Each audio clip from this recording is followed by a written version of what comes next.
रहा है। 63A को ख़त्म करना, इसके पीछे क्या वजह हो सकती है?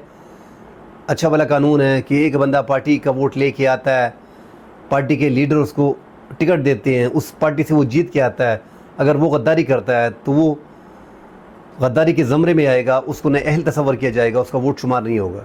अच्छा फैसला था।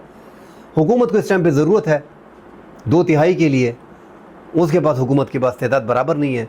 224 मैजिक फिगर है, हुकूमत के पास 213 बंदे हैं। 213 भी किस तरह दे के दिए हैं? चीफ जस्टिस कारी साहब ने 2-3 उठा के उनकी झोली में डाल दिए हैं, फिर भी 213 बन गए हैं। तो 7 और 4 11 बनने कम है। मौलाना फजल रहमान साहब के इस टाइम पे 8 वोट हैं कौमी असम्बली के। इन 8 वोटों को उनकी अशद ज़रूरत है। अगर वो ना भी करते हैं तो हुकूमत इंतज़ाम कर रही है कि 63A को हम ख़त्म कर रहे हैं, वहाँ पे मखसूस नशिस्तें हैं, उनको उठा के किसी तरीके से 224 का मैजिक नंबर जो है अचीव कर लेंगे, हम आइनी तरामीम लेके आएंगे। 54 आइनी